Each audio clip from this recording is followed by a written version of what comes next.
Hello मित्रों, मेरे सभी यूट्यूब देखने वाले साथियों को बहुत बहुत नमस्कार। प्रिय साथियों, आज मैं आपको एक नई लोकेशन पर लेकर आया हूँ। स्थान का नाम है सिरपुर तालाब। यह लोकेशन इंदौर नगर निगम के क्षेत्र में है, धार रोड पर स्थित है। यह स्थान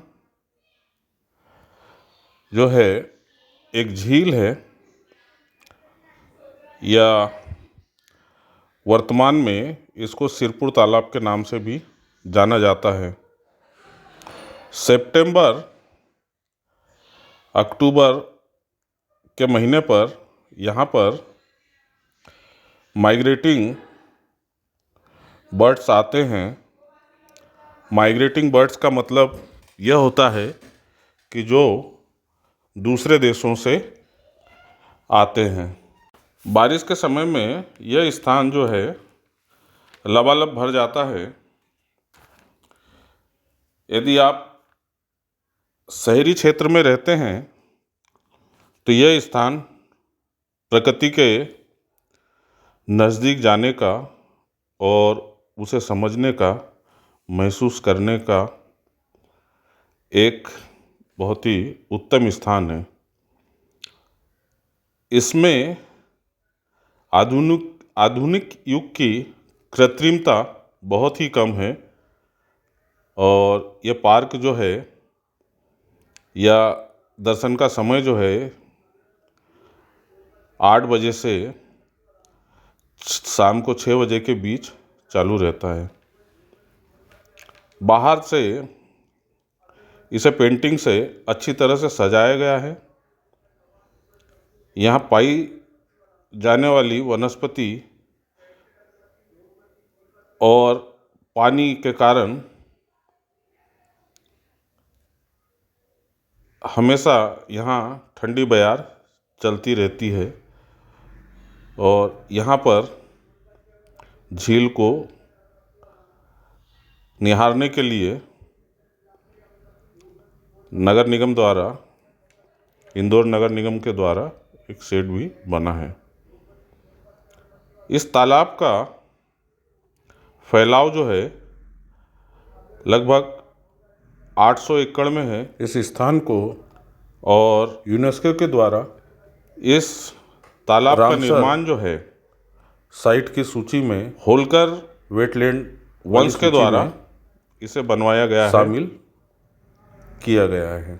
यहाँ पर साइबेरियन बर्ड्स भी आते हैं, और यूनेस्को के द्वारा रामसर, सरस्वती नदी और सिरपुर लेक आपस में कनेक्ट है। ये सिरपुर जो लेक है आगे जा कर के सरस्वती नदी में, इसका जो सरप्लस पानी है वहाँ सरस्वती नदी में मिल जाता है। अब प्रश्न यह है कि मैंने ऊपर चर्चा की रामसर साइट क्या होती है, तो इसमें कुछ शर्तें हैं। कम से कम उस क्षेत्र में 8 माह पानी भरा होना चाहिए, और 200 प्रकार के पक्षी यदि उस स्थान पर पाए जाते हैं तो ऐसे स्थान को रामसर साइट की सूची में शामिल किया जाता है। ये रामसर जो है ईरान का एक शहर है। इस शहर में ही एक समझौता हुआ था, इसीलिए इसे रामसर साइट कहा जाता है। और ये जो है यूनेस्को की वेटलैंड एरिया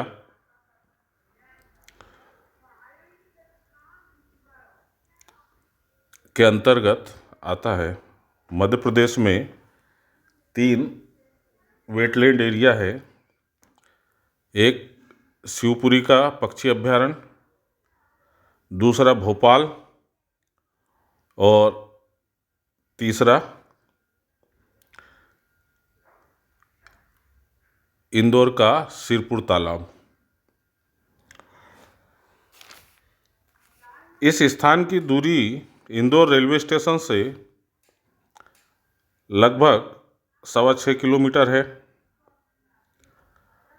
और एक जानकारी के अनुसार, क्योंकि जिस समय मैं गया था उस समय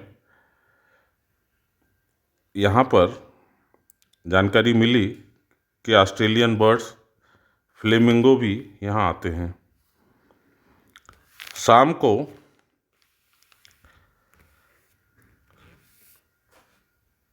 सनसेट का व्यू बहुत अच्छा दिखता है और नवंबर टू जनवरी जो है यहाँ पर घूमने के लिए, देखने के लिए बहुत बढ़िया स्थान माना जाता है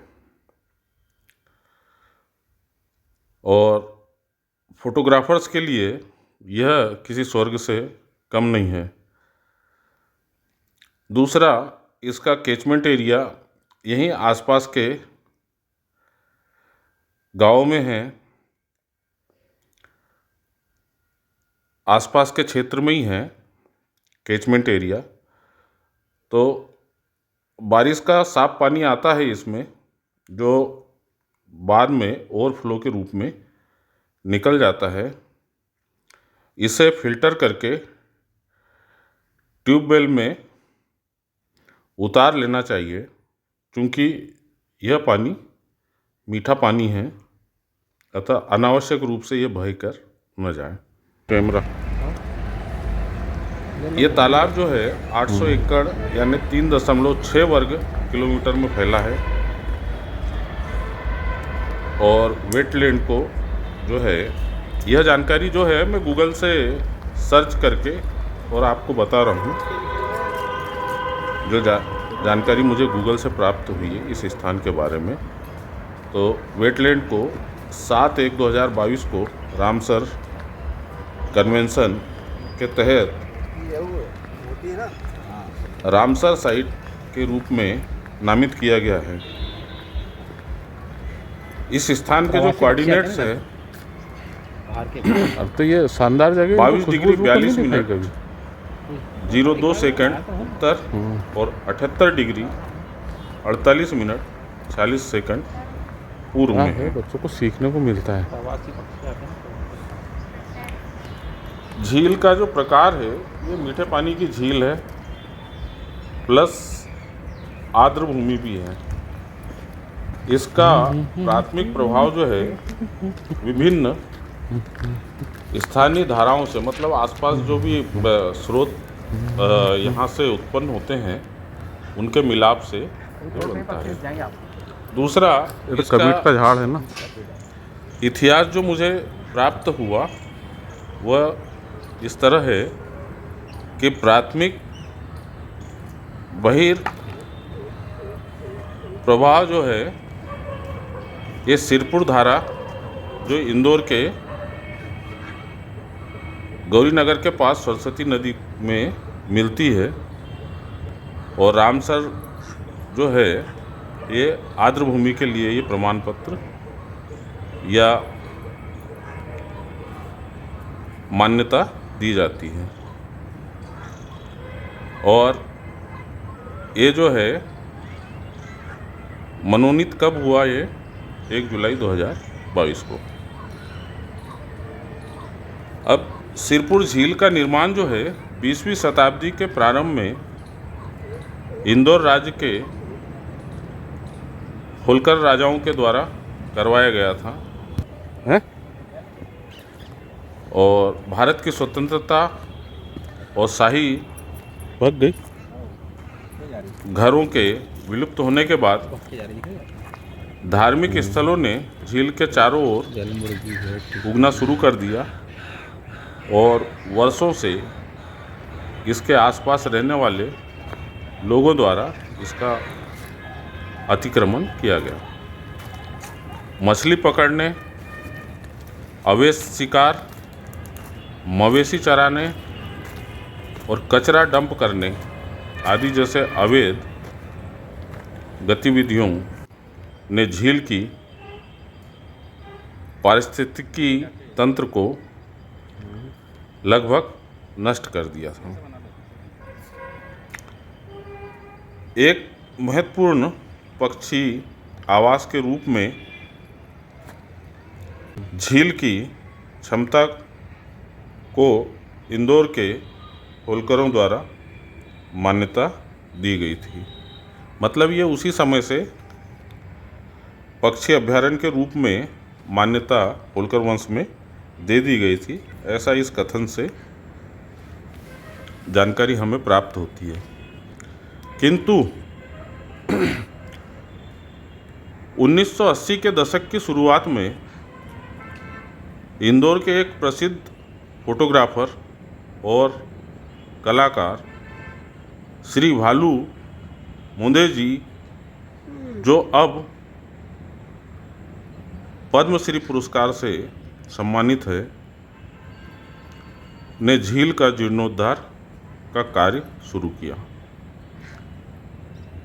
पहले व्यक्तिगत रूप से और बाद में उनके दोस्तों, विशेष रूप से अभिलाष खांडेकर ने इसमें शामिल हो गए और मोड़े और खांडेकर ने 1992 में एक एनजीओ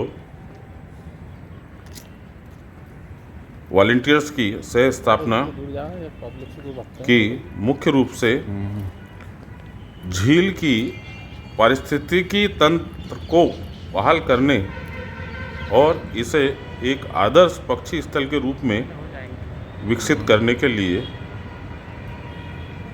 इस ग्रुप ने बीड़ा उठाया। जैसे ही झील का जीर्णोद्धार किया गया, यहाँ कई एशियन प्रजातियों एवियन यानी उड़ने वाले पक्षी, एवियन प्रजातियों का घर बन गया और प्रवासी पक्षियों को आकर्षित करना शुरू कर दिया, जिसमें